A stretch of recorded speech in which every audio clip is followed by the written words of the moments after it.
Hello and welcome to TATV's Election 2008 coverage, live from the Saco City Hall. I'm your moderator this evening, Justin Chenette. We will be broadcasting live from this location all evening till 9:30 until we bring you live results you can trust. Just a reminder, polls close at 8 p.m., so if you haven't done so already, get out and fulfill your civic duty. Vote. Here are the poll locations by ward. Ward 1 and 2, Saco Middle School on Buxton Road. Wards 3 and 4, Fairfield School on Beach Street. Ward 5, Saco Community Center on Franklin Street. And Ward 6 and 7 at CK Burns on Middle Street. TA went out to several polling locations and met with average citizens, Joe the plumber, Joe six-pack types, if you will, and found an overwhelming need for change. No matter which political party, everyone seemed to agree that a new direction for the nation and new leadership for government was a necessity.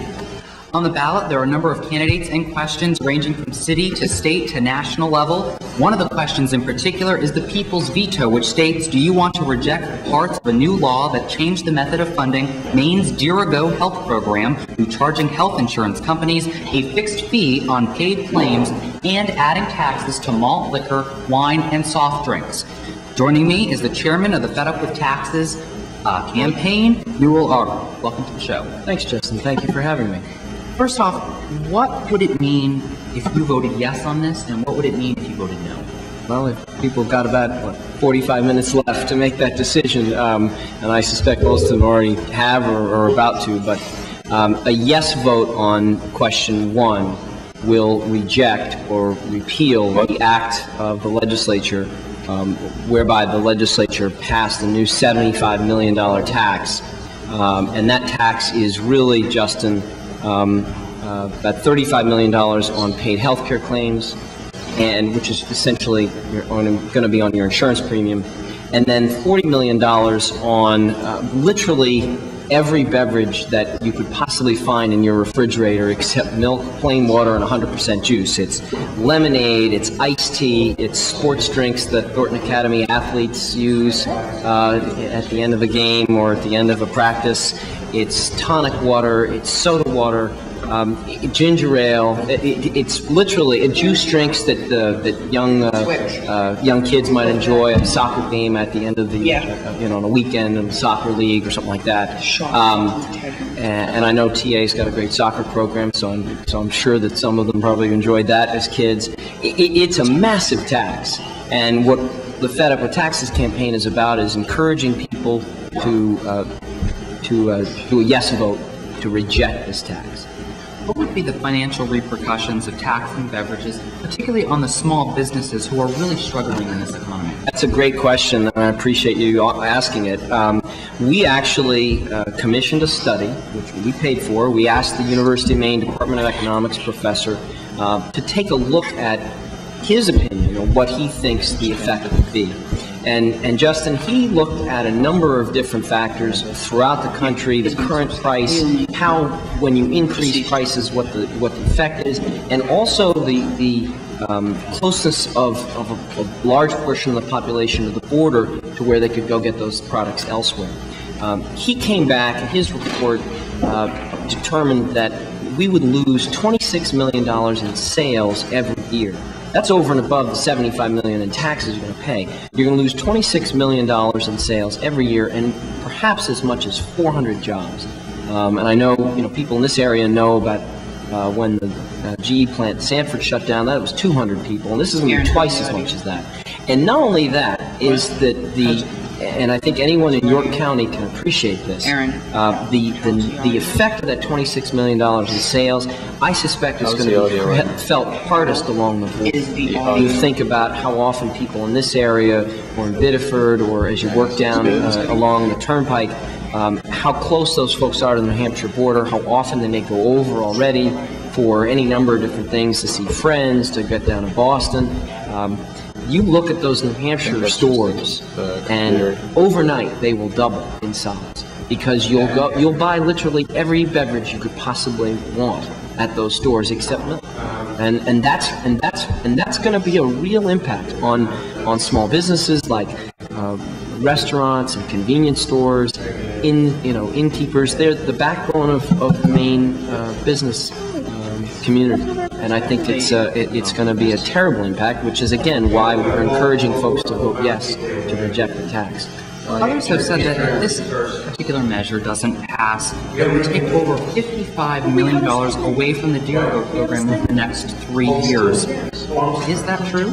No, it's not, because actually the existing funding mechanism for the Deergo program would be intact, and that will still continue to operate. What we're saying is we don't think that more money should be put into this program when I think it's fair to say that it's not really working the way it was intended to work. And 2 points to that, Justin, I think are really significant. When the Deergo program was created 5 years ago, there were 2 fundamental principles on which the program was built. Number 1 was that it would be funded through savings that it generated.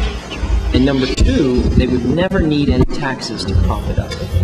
And this legislation really isn't a fix of that problem, it's a broken promise. So we're sort of going back on the 2 fundamental principles of the program itself. And what we believe ought to happen is we ought to have a broader discussion about Deergo and its merits and put it on the table with all of the other obligations of state government, roads, bridges, other human services programs, conservation, etc., and have it be contest for public dollars from that pool, rather than setting up a late night end of session tax scheme to prop it up. If these taxes actually go through, there would be an estimated 5,000 additional people that would be under the Deergo program. What would you tell those people that are looking for this program to have quality health care that's affordable? How would you reassure them, well, it's still in reach, but we're not going to give it to you now? Well, I guess I would say 2 things. First of all is that the Deergo program was meant to cover people who were uninsured. And interestingly enough, of the number, and I think Representative Pylon alluded to it in some of the interviews you did earlier, the vast majority of the people in the program already had health insurance somewhere else. They just went over to this product. The number of people who actually needed the product is very, very small. And we've spent almost over, I think Senator Pylon, or Representative Pylon alluded, I think $75 million, some would say $100 million. That's an extraordinary amount of money to cover a small group of people. What I would say is that to the broader point that you asked, I don't think anyone in our coalition who supports a yes vote on question 1 we all want to find better ways and more ways to make health insurance more affordable. I don't think anyone disagrees with that. The question is, how do we get there? And we would submit that taxing Maine people and taxing the very product that you're trying to have the private, have the market you continue to use is not going to be the successful way to do it. Governor John Baldacci recently had a radio address in support of these taxes. How would you respond to those critics, such as the governor? Well, again, I would just say I have a great amount of respect for the governor.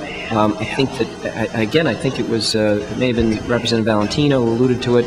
The governor gets an awful lot of credit for, this program. This Deergo is a nobly intentioned program. Make no mistake. But this is not the way to fix it. We've spent over $100 million on this program, and we've covered less than 4,500 people who previously didn't have health insurance, and that's an astounding amount of money for a very small group of folks. There has got to be a better way for this program to work than to set up a late night tax scheme. And again, there was no public comment on the beverage portion. It's the $40 million piece of the tax. No public hearing, no opportunity for your viewers who are of age to vote, or those who just have an opinion they wanted to come to the State House and render it and stand before their legislators and tell them what they think. They never had that opportunity. So I think that's really important, and that's part of the hallmark, I think, of our democracy and what we do here in Maine, making our process transparent and involving the public. That didn't happen, and I think that needs to happen. We need to have that discussion.